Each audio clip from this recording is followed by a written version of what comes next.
concept I find outdated, but what I would call people relation, creating significant, meaningful relationship between people and brands, people and corporations, then we become extremely central in the equation.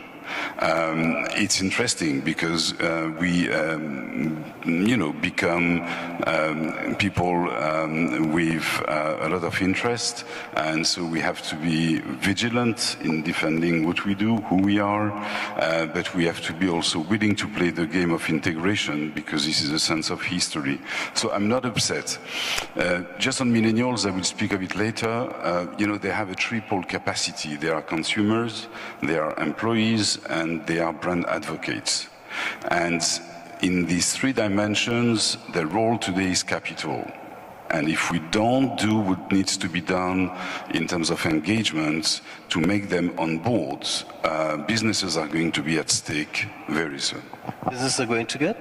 They are going to be at stake. Okay. In trouble. Big trouble.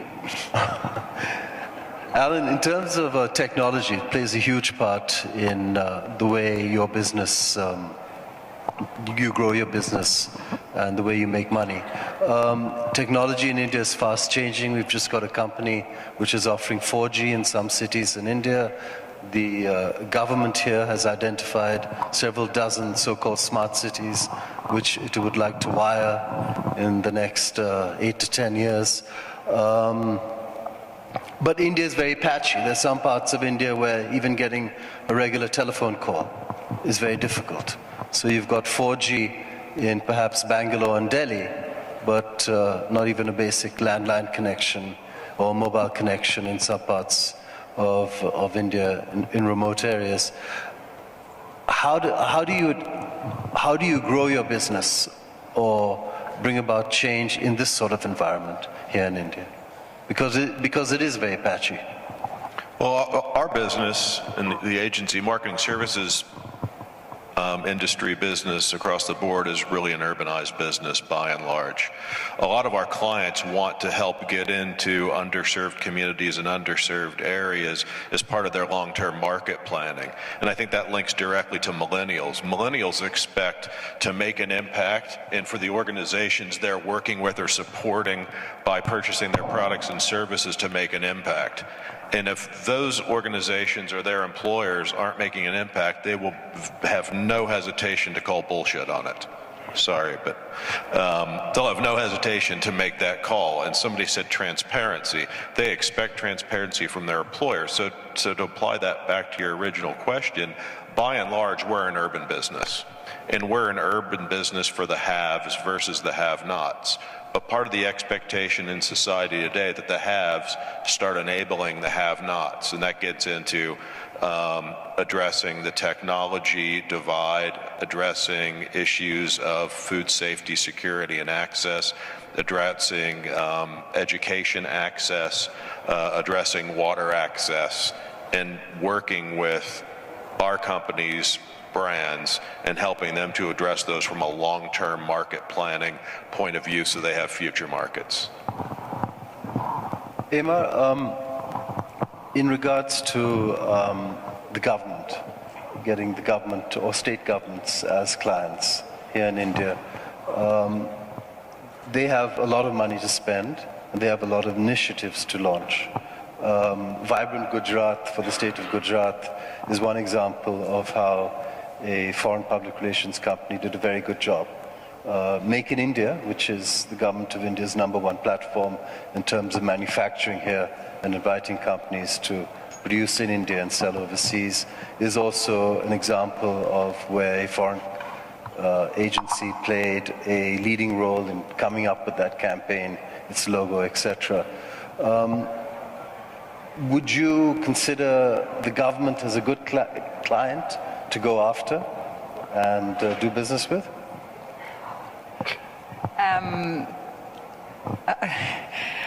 Or is that putting you on the spot too much? No, no, no. I mean, I'm fascinated by what's happening with regard to the government in India and the impact that Modi is having on exactly what we're talking about, greater transparency and an emphasis on removing the notion of corruption in government. So I think, like any of us on this panel, we all love a huge challenge, and I think if he represents the CEO of the brand and his policies are determined to begin to really drive greater transparency, greater authenticity in terms of what the government represents in India, then absolutely it would make for a fascinating client. I used to say that about the Catholic Church as well. I always fancied the Catholic Church as a client, and then they get a new CEO in their latest pope, and I think, wow, there's an organization going through massive change that could do with great PR support. So yes, I think it's a very interesting time for government in India, and the opportunity to support that and to drive further change through communications and through strategic direction would be fascinating, yeah. Catholic Church's CEO takes a long time to. The turnover is long. My view is you've got to always have the ear of the CEO, and so if the Pope would be willing to listen to me, then I would be very happy to have a conversation with him. You know. I just wanted to stay with you because I also read, I've been stalking all of you ever since Amit asked me to do this, and I read somewhere, I forget where it was, there's an article where you talked about using journalists as excellent ways of communication. I just wondered, and this question later I'm going to ask everyone, what are your thoughts about the media landscape in India? And are journalists or media companies in India, or the media landscape, is it easy to use them for effective communications? Well, I think the point I was making about journalists was just this notion that the reason I think we happen to be doing business in fascinating time for communications is the fact that at the heart of communications is the concept of a great story. And so journalists have always been, terrific at creating great stories, regardless of whether it's been in traditional media or now just creating content to either visual content or written content to be amplified across all the many social and digital platforms that are available to us today.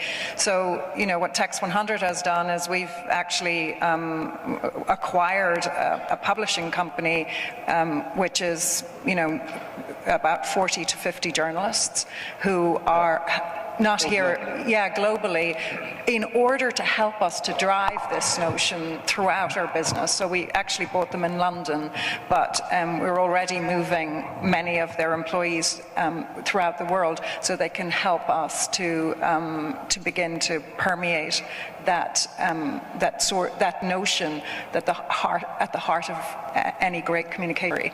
So I think that was my reference point to it, and we're seeing that emerge as a huge demand in India also, which is how do you tell the story across multiple platforms, and best people to do that are journalists.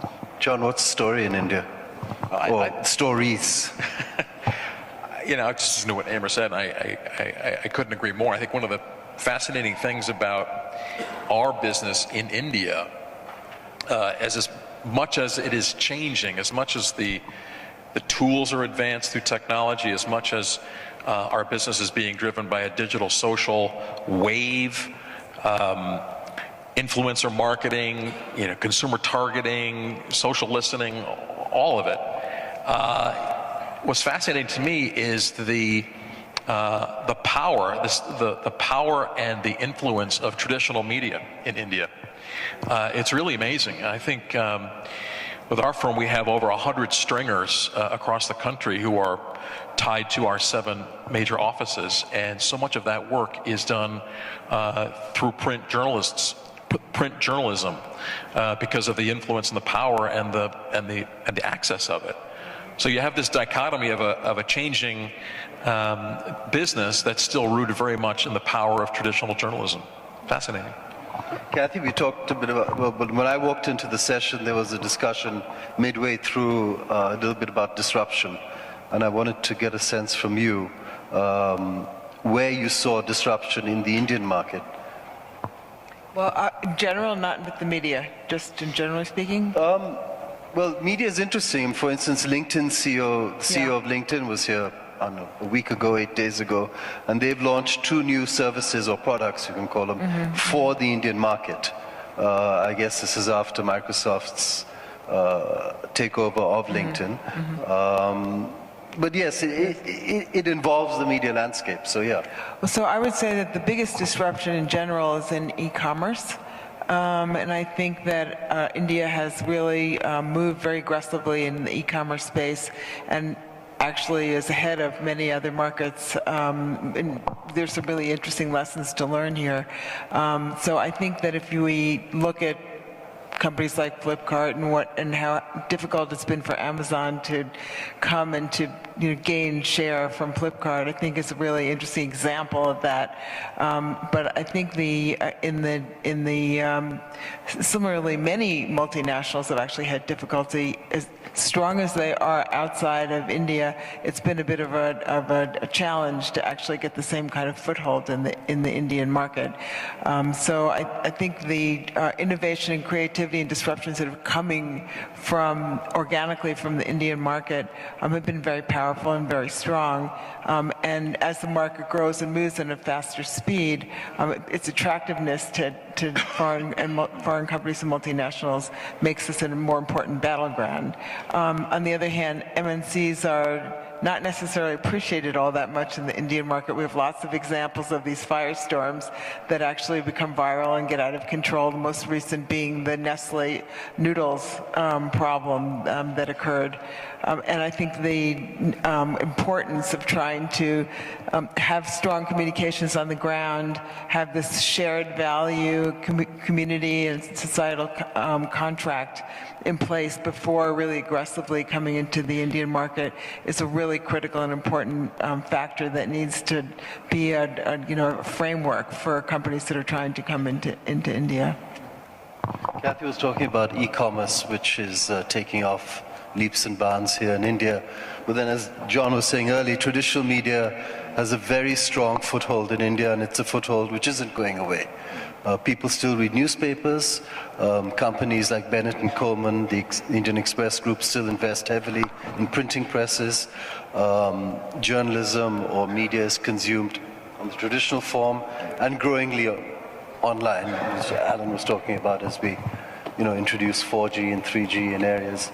What are your thoughts about? Yeah, I'm not an expert of the media stage, but something I see clearly is that I believe that the classical media may still be a little bit sort of reflecting government and corporate views, still top-down, not really reflecting people's problems. And so what I see with a lot of interest is the younger generation developing applications, developing a lot of social media initiative, speaking of their problem. When 2 years ago you had this series of terrible rapes happening in the country, affecting young women, I saw some of these, including some of our staff, working to develop an application that would help young women in danger to immediately declare where they are with a GPS application and have people coming to help.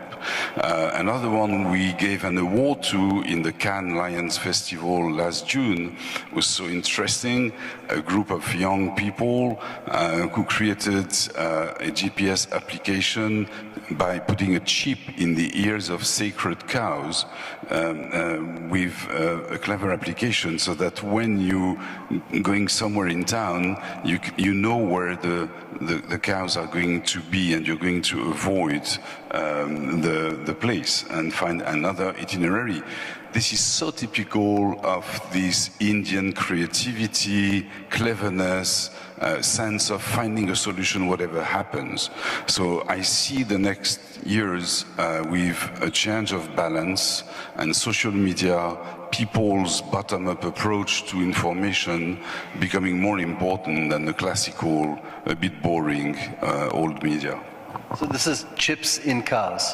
Yeah, so you know where the cows are. Yeah, I can send you the can case if you want. We loved it. So did you notice all the cows on the road while coming up? Yeah, I noticed. Yeah, you have to do that and that. Let's talk a little bit about risks, because every market, every business has a risk. India is a great opportunity. India is also a great risk. China is still a great opportunity. It was a massive opportunity. Now China is a risk to many businesses, perhaps not yours, but manufacturing for certain. Start with you, Alan. Risks in India, what do you think they are? I think the biggest risk is how open is the market. Are we on a sustained path of increased access to this market and a level playing field for foreign brands and domestic brands? I think that's the number one risk as we look at it, because a great indicator for growth in our industry is inbound foreign direct investment into emerging markets. So I think that's risk one. On the upside, however, I think that risk is pretty manageable, because domestic companies here tend to be reasonably large spenders on our industry. Tata, for example, is one of the largest spenders in our industry in this nation, probably second to the government. Tata, yeah. And I also think that because the media environment here is so wild, and I mean that in a good way, you still have a very good print market as well as your digital market is on fire, and the convergence of those platforms where mainstream media is playing across multiple platforms now gives us a large opportunity as an industry to put meaningful content into play across multiple channels that is going to directly impact companies, not influence or reputation, but impact the brand's business. So I view it as the reward far outweighing the risk right now. Paul? Yeah, I would say I would agree with you, and the major risk would be not to address quickly the most urgent issues that the people are facing in terms of education, infrastructure, health. Government cannot do all of that. Many businesses, and Tata is the best in class, do a lot, but I'm surprised not to see more PPPs, public-private partnership that would be developed in the countries, uniting the know-how of businessmen with the government, and really working together to solve those issues. Otherwise, the biggest democracy in the world, India, may be facing some social rage and social issues that would be a catastrophe. Yeah, in regards to social issues, we already are facing quite a few, but point taken. Yeah, you know, in France, we are very good at that, we can tell you. You guys are also. Aedhmar, risks, are there any? Are there many? Are they worrying? I think like any company doing business in a market where there's the haves and the have-nots. I mean, I think the divided nature, both socially and education and all of the other societal issues in India, obviously is a major factor, and also in terms of just simply being able to communicate, and how do you ensure that you're representing your brands and getting messages to a large sector of the population that is not in a connected world. So you know, and yet are still an important audience, and how do we deal with that? And so, you know, I think it's definitely tests your skill sets in terms of the ability to be able to develop strategies that are effective in order to be able to get to all parts of the market. Kathy, perhaps reframe the question in a little bit of a different way, otherwise it gets boring. What's not working? What, in regards to India? Aedhmar mentioned communication. how you communicate with different age groups. We've talked about millennials. It's constantly changing. When I go back to Symbiosis next year, I'll have a different course I'll want to teach, because it'll be 1 year down the line. These young adults will think differently. The firms they go into will expect different things from them. Technology might have changed a little bit. What, from your experience and from your India office's experience, what's perhaps not working as it should, and what can you change? So I'm going to answer that in two ways. So I think on a macro level, I think there's a lot of promise for some of the problems and some of the not working chapters. So, I mean, infrastructure doesn't work, that's traffic, broadband, et cetera. Healthcare doesn't work, and education is a problem, and income inequality, and many of these things that are on the political agenda. So I think that there's a recognition level that is encouraging, that there's a promise of a better environment, a better business environment, which I very much believe in. I think India's economic uptick is going to really help that, and I think that both the public recognition and the political leadership's commitment is going to make a difference. But what I think is underneath that is a need for trust and engagement with communities and with special voices. I mean, that's why you see these MNC firestorms, because people come in and believe if there's lead in noodles, if there's a higher or if there's a hint of a suspicion that there's greater lead in water that Pepsi is using in in products that are manufactured here,